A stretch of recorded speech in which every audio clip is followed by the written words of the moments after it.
Olá, olá, meus amigos e minhas amigas. Sejam novamente muito bem-vindos. Aqui vamos continuar com questões. Hoje, a bateria de questões é para tratar de legislação envolvendo a saúde, especificamente a saúde na Constituição Federal, a saúde na Lei 8080 de 1990, a nossa lei orgânica do SUS, e a Lei 8142 de 90, que trata da participação da comunidade no SUS. Vamos então à primeira questão. Antes, como sempre, peço para que me apoiem e curtam o vídeo, deem aquele like e que se inscrevam aqueles que não são inscritos para que possamos continuar resolvendo questões e apresentando as resoluções a todos vocês. Então, vamos à primeira questão. 1. Considerando o teor da Lei Federal nº 8080 de 90 e da Lei Federal 11346 de 2006, julgue o item. A participação da comunidade constitui um princípio implícito do SUS. O enunciado está certo ou errado? Então, o que vocês acham? A participação da comunidade constitui um princípio implícito do SUS? Certo ou errado? Um tempo a mais para responderem. Vamos à resposta? A resposta está errada, já que, conforme a Lei 8080, artigo 7º, a participação da comunidade constitui um princípio expresso e não implícito, já que está expressamente previsto na Lei Orgânica do SUS, a Lei 8080 de 90, no seu artigo 7º, inciso 8º. Vamos aqui acompanhar quais são os princípios expressos na Lei 8080, a Lei Orgânica da Saúde? Vamos então relembrarmos. Aqui vamos passar rapidamente sobre os princípios expressos do SUS na Lei 8080, que não podem ser esquecidos por vocês. Temos aqui a universalidade, que diz respeito a que os serviços de saúde do SUS devem ser fornecidos a todas as pessoas, ou seja, ele deve ser universal. Temos aqui a integralidade, que complementa o princípio da universalidade. A integralidade diz respeito aqui à assistência deve ser integral às pessoas que procuram o SUS, ou seja, as pessoas que procuram atendimento básico, elas vão ter um atendimento mais básico. Já as pessoas que procuram um atendimento com maior complexidade, como por exemplo numa quimioterapia, elas vão ter esse atendimento. Já que o princípio da preservação da autonomia das pessoas diz respeito que as pessoas elas devem ter autonomia para negar um serviço que está sendo disponível para ela. Se ela queira, por exemplo, não pode ser obrigada a ser submetido a um tipo de serviço de saúde, por exemplo. Também temos aqui o princípio da igualdade, que é a igualdade da assistência à saúde a todas as pessoas, sem qualquer preconceito. Claro, as condições devem ser iguais em termos de saúde, né? Por exemplo, caso haja urgência para determinada pessoa, ela vai ser atendida antes da pessoa que não tem urgência, por exemplo, já que pode estar correndo risco de vida, por exemplo. No entanto, duas pessoas com a mesma urgência, elas devem ser atendidas de forma igual, desde que não tenha nenhum tipo de fundamento na sua saúde para, por exemplo, passar uma na frente da outra no atendimento. Caso as duas estejam a mesma urgência, vai pelo princípio de quem chegou primeiro no atendimento. Não pode haver alteração. Muitas vezes ocorre, né, em alguns atendimentos, né, por ser amigos ou parentes de alguns políticos, acaba se passando pessoas na frente mesmo sem urgência, e é justamente isso que quer se evitar com esse princípio da igualdade da assistência à saúde, né? A igualdade deve ser para todos. Também temos aqui o direito à informação, né, sobre a saúde do paciente. O paciente tem direito à sua informação. Outro princípio aqui importante é a divulgação de informações dos serviços de saúde ao usuário. O usuário deve saber de onde está os serviços, né, de forma a procurar como pode ser prestado o serviço, de forma a melhor se organizar. É um direito, é um princípio previsto no SUS, conforme e expressamente previsto na Lei 8080. Outro princípio aqui é a utilização da epidemiologia para o estabelecimento de prioridades, a alocação de recursos e a orientação programática. É um princípio racional, né, da utilização da epidemiologia científica para fins de estabelecer prioridades a alocação de recursos e a orientação programática no âmbito do SUS. A participação da comunidade, outro princípio que foi alvo de nossa questão. Outro princípio que cai com recorrência em provas é o da descentralização político-administrativa do SUS com direção única em cada esfera de governo. A integração das ações de saúde, meio ambiente e saneamento básico. Então, essas ações de saúde, meio ambiente e saneamento básico devem ser integradas. Outro princípio do SUS. Outro princípio que cai com pouca frequência, no entanto, é bom prestar atenção, já que, como cai com pouca frequência, muitas vezes pode ser o que vai cair na sua prova, que é o da conjugação dos recursos financeiros, tecnológicos e materiais e humanos da União, dos Estados, do Distrito Federal e dos municípios na prestação de serviços de assistência à saúde da população. Aqui, outro princípio, a capacidade de resolução dos serviços. Os serviços do SUS devem ser eficazes, eficientes, devem ser resolutivos. É um princípio do SUS, os serviços não podem ser ineficazes, não podem ser ineficientes, eles devem ser resolutivos, ou seja, ele deve atender realmente, né, a necessidade da pessoa que está procurando o SUS. Outro princípio aqui é a organização dos serviços públicos de modo a evitar duplicidade de meios para fins idênticos, ou seja, evitar desperdícios. E aqui o último princípio expresso na Lei Orgânica da Saúde é a organização de atendimento público específico e especializado para mulheres e vítimas de violência doméstica. Perfeito?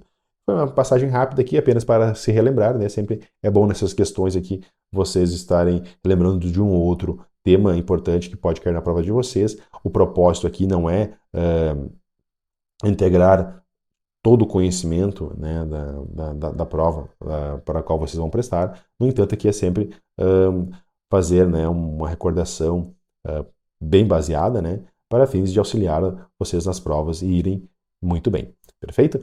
Vamos então à próxima questão. 2. Os princípios básicos do Sistema Único de Saúde se dividem em doutrinários e organizativos. Os doutrinários são responsáveis por reger e orientar as ações de saúde, enquanto os organizativos preparam as ações de saúde baseadas nos princípios doutrinários.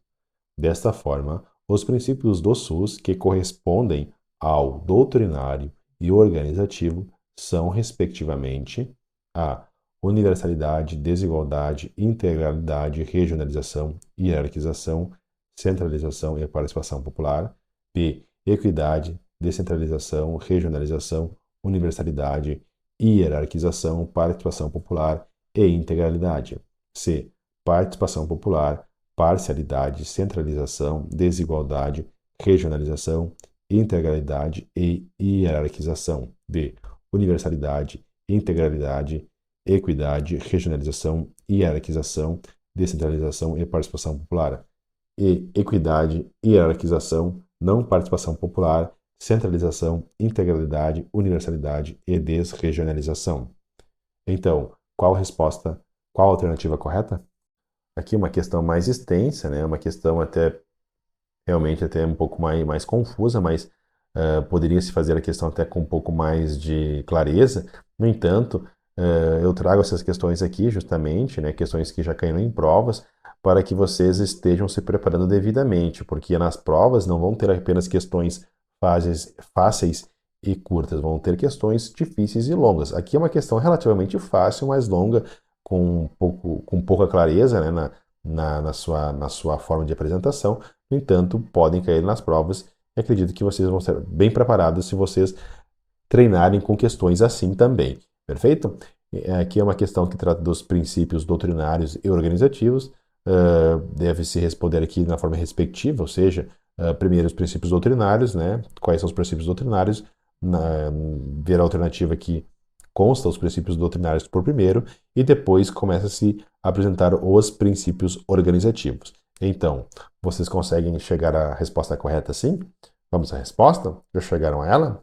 A nossa resposta correta é a letra D, já que universalidade, integralidade e equidade são princípios doutrinários.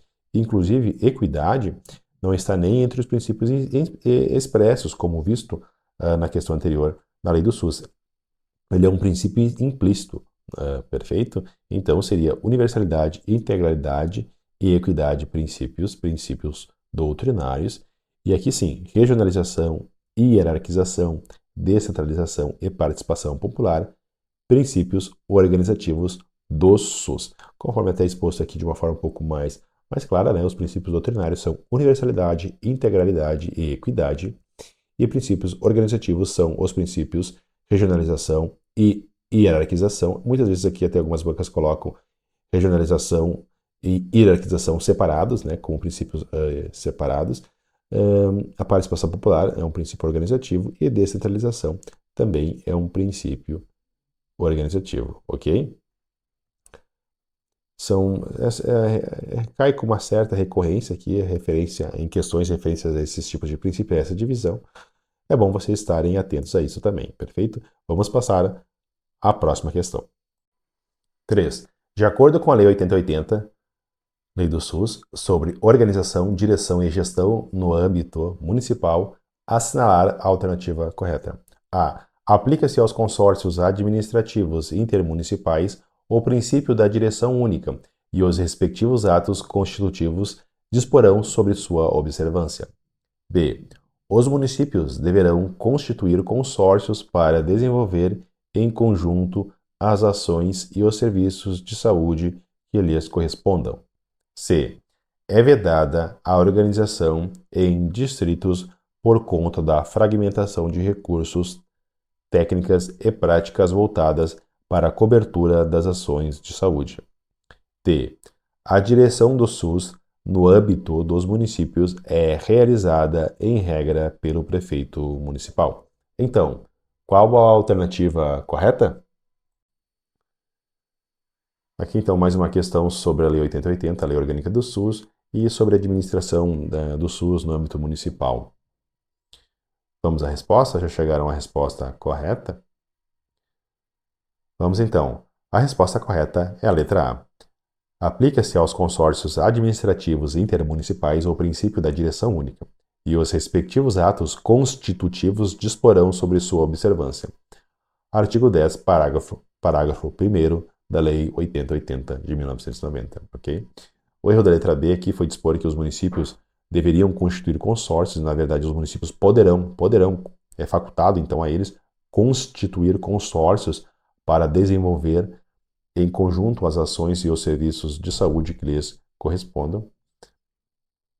Aqui o erro da letra C é dispor que seria vedado a organização em distritos de forma a integrar e articular os recursos, técnicas e práticas voltadas para a cobertura das ações de saúde, e quando se sabe que é possível e não é vedado a organização em distritos, né, para implementar de forma integrada e articulada os recursos, técnicas e práticas voltadas para a cobertura das ações de saúde no âmbito do SUS. O erro da letra D foi dispor que a direção do SUS no âmbito dos municípios deveria ser realizada, em regra, pelo prefeito municipal. E quando se sabe que deve ser realizada, né, a direção do SUS no âmbito dos municípios deve ser realizada pela respectiva Secretaria de Saúde ou órgão equivalente, e não por prefeito ou secretário da Secretaria da Administração, por exemplo. Então, podemos passar à nossa quarta questão. 4. Julgue o item a seguir. Pessoas estrangeiras que estejam em viagem no Brasil, caso necessitem de assistência médica, só terão o direito de ser atendidas no Sistema Único de Saúde, caso comprovem não dispor de recursos financeiros suficientes para arcar com tal serviço na iniciativa privada. Certo ou errado? O que vocês dizem? O enunciado está certo ou errado? As pessoas estrangeiras que estejam em viagem no Brasil somente podem ser atendidas no SUS caso comprovem não dispor de recursos suficientes, recursos financeiros suficientes para o pagamento de tal serviço na iniciativa privada? O enunciado está certo ou errado? Vamos à resposta? A resposta está errada, já que conforme a Constituição Federal, né, a Constituição Federal, em seu artigo 196, dispõe que a saúde é direito de todos e dever do Estado. Então, independentemente se ser ou não estrangeiro, a pessoa que está sendo atendida, pelo princípio da universalidade, como já visto em questões anteriores, a saúde é direito de todos, e todos, inclusive os estrangeiros, devem ser atendidos, perfeito? Não pode ficar de fora de atendimento em razão da precedência a pessoa que seja estrangeira, perfeito? Então, o estrangeiro pode ser atendido independente de comprovar ou não os recursos suficientes para a realização de serviço na iniciativa privada. Ele deve ser atendido e pronto, ok? Esse é o princípio da universalidade que há pouco havíamos referido em questão, ok? Podemos passar então à quinta questão.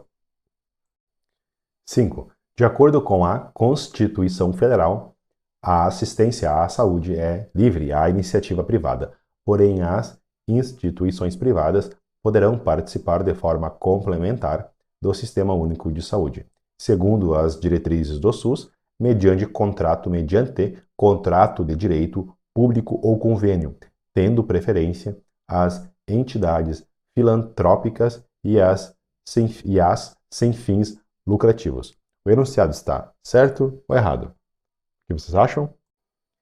Então, aqui uma questão sobre a participação da iniciativa privada no âmbito do SUS. O que vocês acham? O enunciado está certo ou errado? Vamos à resposta? A resposta está na alternativa que diz que o enunciado está certo, conforme a Constituição Federal, em seu artigo 199, que dispõe o que está no enunciado, que a assistência à saúde é livre à iniciativa privada e que as instituições privadas poderão participar de forma complementar do Sistema Único de Saúde, segundo diretrizes deste, mediante contrato de direito público ou convênio, tendo preferência às entidades filantrópicas e às sem fins lucrativos. Então vamos fixar um pouco mais aqui o que a Constituição diz sobre a participação da iniciativa privada na prestação de serviços de saúde. Conforme já exposto aqui, né, até na resolução da questão, a assistência à saúde é livre à iniciativa privada. Então, a iniciativa privada ela pode prestar serviço de saúde sem qualquer tipo de autorização do SUS, por exemplo. Claro, desde que respeitado, né, o direito sanitário pertinente à iniciativa privada na saúde. Caso um hospital, né, queira funcionar, queira abrir um hospital, caso a iniciativa privada queira abrir algum hospital, ela vai ter que respeitar as regras da vigilância sanitária para, né, que trabalhe dentro de uma higiene adequada para a prestação de serviço e tal, conforme as regras do direito previsto para aquele empreendimento, para aquela prestação de serviço de saúde, ok? Mas as instituições privadas poderão participar do SUS de forma complementar, desde que siga as diretrizes deste e mediante contrato de direito público ou convênio, e terão preferência às entidades filantrópicas e às sem fins lucrativos, ok? Então, é bom aqui fixar, né, que as entidades filantrópicas e as entidades sem fins lucrativos, elas são entidades privadas, não são públicas. Muitas vezes as pessoas confundem, né? No entanto, as entidades filantrópicas e as sem fins lucrativos, participando do SUS ou não, elas continuam sendo privadas e não públicas. Públicas são, por exemplo, as fundações públicas, né, de saúde, que prestam serviço de saúde. Essas sim são públicas, mas estão vinculadas a algum governo, seja municipal, estadual ou federal. A Constituição também dispõe que é vedada a participação direta ou indireta de empresas ou capitais estrangeiros na assistência à saúde, salvo nos casos previstos em lei. Então, há uma vedação geral, né, a participação de empresas ou capitais estrangeiros na assistência à saúde no país. No entanto, haverá exceções nos casos previstos especificamente em lei. E, por fim, né, a Constituição dispõe que é vedada a destinação de recursos públicos para fins de auxílios ou subvenções às instituições privadas com fins lucrativos. É apenas aqui, né, o que diz o dispositivo para auxílios ou subvenções às instituições privadas com fins lucrativos. Não impede, então, né, que seja destinado recursos públicos para auxílios ou subvenções às entidades filantrópicas e às sem fins lucrativos. Ok? Podemos passar à sexta questão. 6. De acordo com a Constituição Federal, os agentes comunitários de saúde e os agentes de combate às endemias terão, em razão dos riscos inerentes às funções desempenhadas, a aposentadoria especial e, somado aos seus vencimentos, adicional de insalubridade. O enunciado está certo ou errado? Então, aqui uma questão extraída da Constituição Federal sobre os agentes comunitários de saúde e de combate às endemias, sobre se eles têm benefícios como aposentadoria especial e adicional de insalubridade. O que vocês acham? Certo ou errado? Vamos à resposta? A resposta está certa, pessoal. Conforme o artigo 198, parágrafo 10 da Constituição, os agentes comunitários de saúde e de combate às endemias têm direito, sim, à aposentadoria especial e ao adicional de salubridade em razão dos riscos, né, inerentes às funções que desempenham. O adicional é um valor que é acrescido ao vencimento, né, é um valor adicional que é acrescido ao vencimento do agente, e já a aposentadoria especial é o que dá direito, né, ao agente comunitário de saúde e de combate às endemias, em razão dos riscos inerentes às suas funções desempenhadas, de se aposentarem em menos tempo do que os demais trabalhadores, perfeito? Vamos então à sétima questão. 7. De acordo com a Lei nº 8142, de 28 de dezembro de 1990, o Conselho de Saúde deve ser composto por A. Usuários, representantes do governo, diretores de hospitais e profissionais de saúde. B. Usuários, agentes comunitários de saúde e representantes do governo. C. Representantes do governo, prestadores de serviços, profissionais de saúde e usuários. D. Profissionais de saúde, prestadores de serviços, representantes do governo e secretários municipais de saúde. E secretários municipais e estaduais de saúde. Então, qual a alternativa correta? Aqui uma questão então sobre a Lei 8142, que é a lei que trata da participação da comunidade no âmbito do SUS, e trata especificamente sobre a composição dos conselhos de saúde. E é bom lembrar, né, que os conselhos de saúde deve-se ter um conselho de saúde em cada esfera de governo, seja no âmbito municipal, estadual e federal. Então, já chegaram à resposta? Vamos à resposta? Qual é ela? A, B, C, D ou E? Então, indo para a resposta, a nossa resposta correta é a letra C, já que a composição do Conselho de Saúde é formada por representantes do governo, por prestadores de serviços, por profissionais de saúde e por usuários. Ok? É o que está informado aqui na letra C. Já na letra A, diretores de hospitais não é referência como composição de conselhos de saúde. Agentes comunitários de saúde também não, né? E aqui na letra B também faltaria os profissionais de saúde e prestadores de serviços. Aqui na letra D, o que está errado é secretários municipais de saúde, aqui seria usuários, né? E o erro da letra E é que só está incluído como secretários municipais e estaduais de saúde, como quando, né, a composição do Conselho de Saúde deve ser formada por representantes do governo, prestadores de serviços, profissionais de saúde e usuários. Então, uma composição quadripartite, ok? Vamos então à nossa oitava questão. Então, aqui indo para a nossa última questão desta bateria de questões. Antes, mais uma vez, por gentileza, gostaria de pedir o like de vocês, a inscrição daqueles que não são inscritos, e que comentem o concurso para o qual estão se preparando, comentem como foram nessas questões, se foram bem ou se foram mal, né? Também apresentem sugestões de outras matérias para se fazer simulados ou bateria de questões, que estamos aqui para ajudar. Claro, logicamente não conseguirei atender a todas, mas, no entanto, sempre é bom apresentar as sugestões de vocês para se fazer um filtro, né, e, com base na demanda, apresentar da melhor forma possível vídeos para que ajudem vocês a seguirem e terem sucesso no concurso para o qual estão se preparando. Bom, então, indo para a questão aqui, questão 8. De acordo com a Lei 8142 de 90, que dispõe sobre a participação da comunidade na gestão do Sistema Único de Saúde, é correto afirmar que a Conferência de Saúde reunir-se-á A. Semestralmente, B. Anualmente, C. A cada 2 anos, D. A cada 3 anos e E. A cada 4 anos. Então, já chegaram à resposta correta? A nossa resposta correta é a letra E. A Conferência de Saúde reunir-se-á a cada 4 anos. E ela se reúne a cada 4 anos para avaliar a situação de saúde, bem como propor as diretrizes para a formulação da política de saúde nos níveis correspondentes. E ela é convocada, né, a Conferência de Saúde é convocada ordinariamente pelo Poder Executivo e extraordinariamente pela Conferência de Saúde ou pelo Conselho de Saúde. Aqui é importante frisar as diferenças entre o Conselho de Saúde e a Conferência de Saúde. O Conselho de Saúde é um órgão permanente e deliberativo. Aí a Conferência de Saúde, ela se reúne apenas a cada 4 anos, não sendo, portanto, um órgão permanente. e ela não é deliberativa, não é a função primordial ser deliberativo como o Conselho de Saúde é. A Conferência de Saúde ela tem um propósito primordial apenas em avaliar a situação de saúde e propor diretrizes para a formulação da política de saúde. Ok?